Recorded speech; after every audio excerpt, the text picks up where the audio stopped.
উত্তরাখণ্ডের চামোলি জেলার অলকনন্দা নদীর তীরে অবস্থিত বদ্রীনাথ মন্দির একটি প্রাচীন হিন্দু মন্দির, যা ভগবান বিষ্ণুর উদ্দেশ্যে উৎসর্গিত এবং চারধাম যাত্রার অন্যতম প্রধান কেন্দ্র। অষ্টম শতাব্দীতে আদি শঙ্করাচার্য এই মন্দিরটি প্রতিষ্ঠা করেন। এই জায়গাটায় শুধু একটি মন্দির নয়, এখানে লুকিয়ে আছে হাজার হাজার বছরের তপস্যার ইতিহাস। কেন ভগবান বিষ্ণু এই স্থানটিকে নিজের আবাসন হিসেবে বেছে নিয়েছিলেন, চলুন জানি। পুরাণ মতে নর ও নারায়ণ হিমালয় তপস্যা করতে আসেন, আর সেই সময় তপস্যার স্থান হিসেবে বেছে নেন এই বদ্রীধামকে। তখন এই অঞ্চল ছিল ঘন বদ্রী গাছে আচ্ছাদিত। ভগবান বিষ্ণু এখানেই তপস্যা করেছিলেন এবং দেবী লক্ষ্মী বদ্রী গাছের রূপ ধারণ করে তুষারঝড় থেকে তাকে রক্ষা করেছিলেন। ভগবান বিষ্ণু এই স্থানটিকে এতটাই প্রসন্ন হয়েছিলেন যে পরবর্তীকালে এটিকেই নিজের আবাসস্থল হিসেবে গ্রহণ করেন এবং এখানেই তিনি বদ্রী নারায়ণ রূপে পূজিত হন। উত্তরাখণ্ডের চামোলি জেলায় অবস্থিত অলকানন্দা নদীর তীরে অবস্থিত এই পবিত্র বদ্রীনাথ মন্দির, এই গ্রামের পাশেই রয়েছে ভারতের শেষ গ্রাম মানাঙ্গাম। আর এখানেই সরস্বতী নদীর উৎপত্তিস্থল, আর এখানেই মিলিয়ে গেছে তার স্রোত। কলকাতা থেকে খুব সহজেই এই পবিত্র স্থানে আসা যায়। কিভাবে আসা যায় চলুন জানি এবং আমাদের যাত্রা শুরু করি বদ্রীধামের।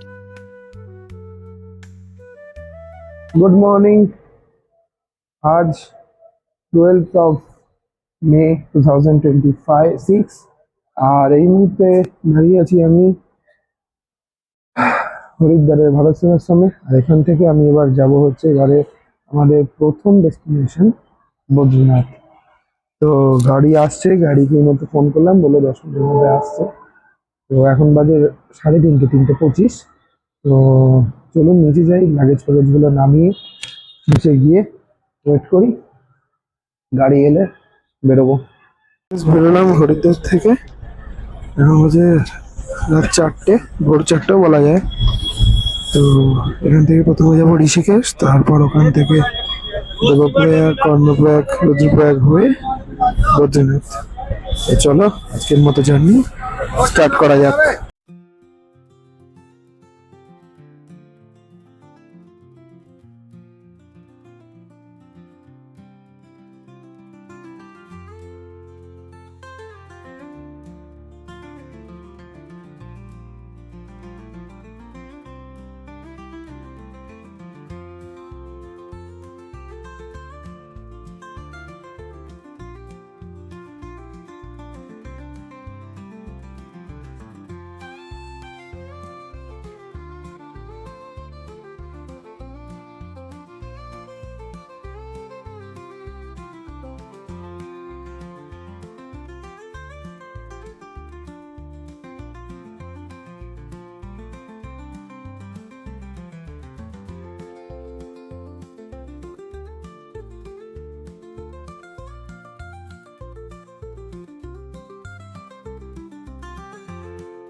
এখন এলাম একটা জায়গা হচ্ছে বিয়াসি বলে, এখানে একটু চা ফা খাওয়া, জল ফল নিয়ে সব নিয়ে নেবো। এই জায়গাটা সুন্দর, জায়গাটা বেশ। এই বাজে 6টা 10 ঘড়িতে, এই হচ্ছে জায়গাটা।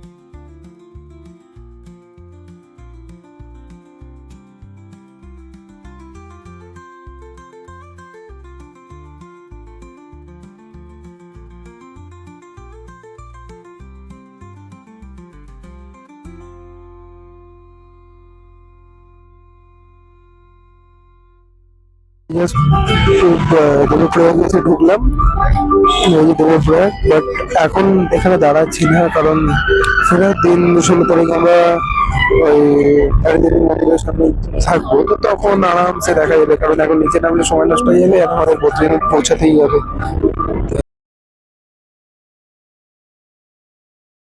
জাস্ট নামলাম, এখন জাস্ট ব্রেকফাস্ট করব। এখানে হচ্ছে অলকানন্দা রিভার, এখান থেকে মাত্র 7 কিলোমিটার দূরেই হচ্ছে ধারী দেবীর মন্দির। আর আমরা রুদ্রপ্রয়াগ থেকে এসে যেখানে থাকবো ভারত সেবাশ্রম, ওটা থেকে মাত্র 7 কিলোমিটার। এটা অলকানন্দা রিভার। এই দিকের ভিউটা জাস্ট খুব রাস্তা।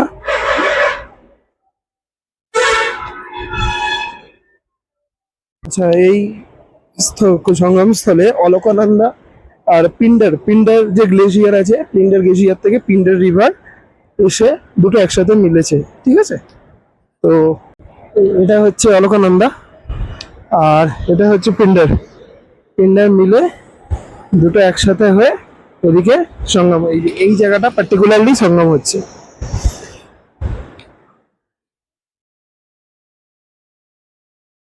এটা হচ্ছে ব্রিজ।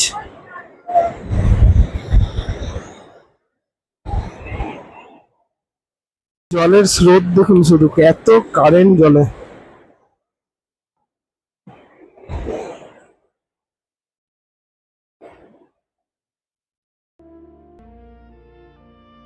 বেরোলাম রেস্টুরেন্ট থেকে, আর এখন বৃষ্টি পড়ছে। এইখানে এখন চামলিতে আছি।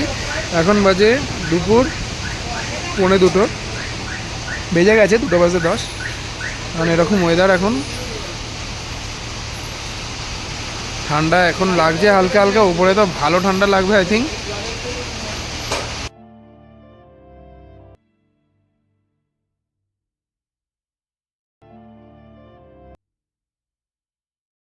ওই হচ্ছে বিষ্ণুপ্রয়াগ, এর ওপর থেকে দেখাচ্ছি আপনাদের। আর ওই যে রাস্তাটা আছে, ওই রাস্তাটা সোজা যাচ্ছে বদ্রীনাথের দিকে। এখন জ্যাম আছে পুরো রাস্তা। উপরে ছোট ছোট গ্লেজিয়ার দেখা যাচ্ছে হালকা, উপরে গেলে আরো ভালো দেখা যাবে। আর এই একটা ফলস, এখান থেকে এই ঝর্ণাটা নামছে, নেমে যে জলটা আসছে, আর ওখান থেকে এই যে আসছে নদীটা, এই দুটোর মিলেই বিষ্ণুপ্রয়াগ তৈরি হচ্ছে। এই যে বিষ্ণুপ্রয়াগ।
এই জাস্ট এলাম, এখন বাজে সন্ধ্যে 6টা। এখন জাস্ট গাড়ি ভেতরে গিয়ে রুমটা দেখতে হবে কোথায় কি আছে, কথা বলতে হবে, আর গাড়িটাকে পার্কিং করার ব্যবস্থা করতে হবে। চলুন ফটাফট যাই। প্রচুর ঠান্ডা এখানে এখন। 10,100 ফিট উঁচুতে মিনিমাম 2-3 টেম্পারেচার এই মুহূর্তে। এখন এখানে প্রচুর ঠান্ডা, পুরো বরফ হয়ে রয়েছে, আপনাদেরকে দেখাচ্ছি সেগুলো পরে। আপাতত ফটাফট কথা বলে আসি নিচে। এই হচ্ছে বাস স্ট্যান্ড, বরফ সব পড়ে আছে। হচ্ছে বাস স্ট্যান্ড, হরিদ্বার থেকে যে কটা বাস আসে সবার বাস স্ট্যান্ড। আর এখান থেকে নিচে গিয়ে আমাকে একটু কথা বলতে হবে আগে।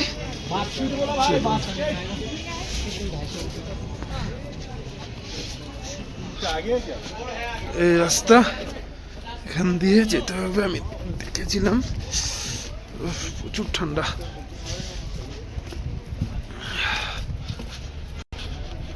এই এসে এই যে ভারত সেবাশ্রম সংঘ, এই দেখছে এই যে গাড়ি, ওই যে সবুজ গাড়িটা ওইটা খুলতে হবে, তাহলে এখানে গাড়ি দাঁড়াবে। ওটা আমাকে কথা বলতে হবে আগে অফিসে। চলুন ফটোফট অফিসে যাই। এই ভারত সেবাশ্রমের ঘরে ঢুকলাম। আমাদের দুটো রুম আছে, একটা 108 208, একটা 210। আর এই ঘর থেকে বেরিয়ে এই হচ্ছে বদ্রীনাথ টেম্পল, একদম সামনে হচ্ছে বদ্রীনাথ টেম্পল। আর এই হচ্ছে চারিদিকের ভিউটা, এখান থেকে পুরো বরফ হয়ে রয়েছে উপরটা, ওখানে একটা ফলস আছে। আর এটা হচ্ছে পুরো গ্রামটা, আর এটা হচ্ছে অলকানন্দা রিভার। একদম সামনে বর থেকে বেরোলে পরেই মন্দির। আচ্ছা, আরেকটা কথা, আমি যেটা ফার্স্টে ঢুকলাম তখন ওইটাতে যদি আপনারা বুক করেন, ওটাতে কিন্তু গিজার নেই, ওটা হচ্ছে অর্ডিনারি বিল্ডিং। যদি আপনি 1000 টাকার রুম বুক করেন গিজার ছাড়া, তাহলে ওই রুমটা দেবে, ওটা থেকে কিন্তু মন্দির 1 কিলোমিটার। আর এইটা হচ্ছে ভিআইপি বিল্ডিং, এটা 2000 টাকা করে পার হেড। আর এটাই কিন্তু প্রত্যেকটা রুমে গিজার আছে, আর একদম মন্দিরের সামনে। তো বুক করার সময় এটা একটু জিজ্ঞেস করে নেবেন, একটু একটু দেখে নেবেন। তো চলুন ফটাফট যাওয়া যাক, কারণ অন্ধকার হয়ে যাবে। মার্কেট এরিয়া, এখানে সব মালাই দিয়ে চা হয়, এই সব। চলুন আগে মন্দিরটা, যেটা মন্দির যাওয়ার রাস্তা, একদম হোটেল থেকে বেরিয়ে। হ্যাঁ, গরম দুধ খেলে একদম ওই তো বলছে, কেসার দুধ খেলে একদম একদম ফিট হয়ে যাবে শরীর। খাওয়ার পর বেরোবো, খেয়ে আবার এই হচ্ছে উপরের ভিউটা, আর এখান থেকে সোজা গিয়ে এদিকে গেলেই মন্দির। যদি আপনি অর্ডিনারিটায় থাকেন আপনাকে 1 কিলোমিটার মতো হেঁটে আসতে হবে, বাট যেহেতু এটাই আছি এর একদম সামনেই। এখানে সব খাবারের দোকান আছে, বাইরে থেকে 150-200 টাকা নেবে, আর ওখানে খেলে পরে 100 টাকায় পেয়ে যাবেন। এই হচ্ছে পুরো মার্কেটটা, আর ওই যে মন্দির।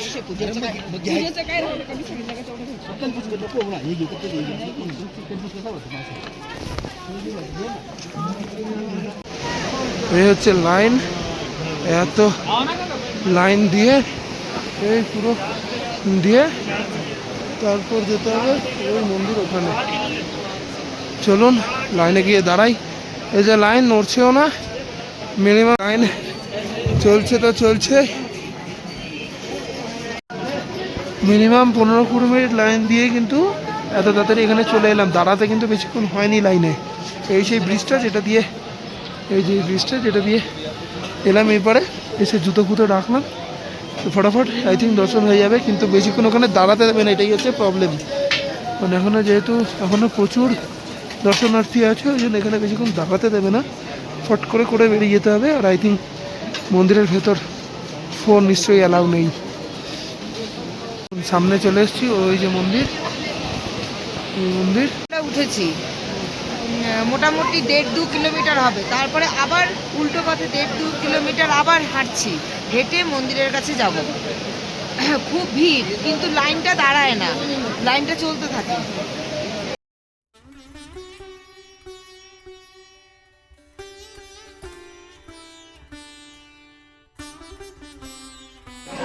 এটা মন্দিরের ভেতরটা, কিন্তু পেছন দিকে এটাই গর্ভগৃহটা।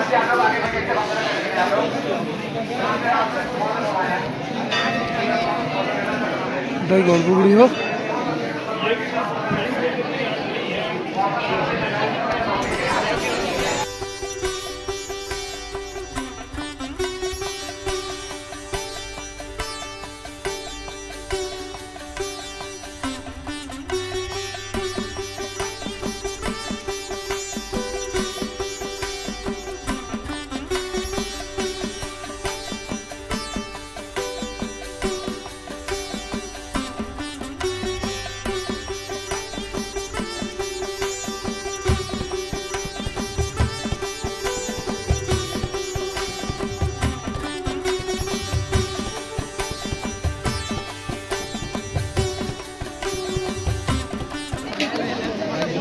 এখানে মন্দির, আর এইখানে হচ্ছে তপ্তকুণ্ড। গরম জলে স্নান করে যারা পুজো দেয় অনেক সময়, তারা এখান থেকে পুজো দেয়। আর এটা হচ্ছে অলকানন্দা নদী।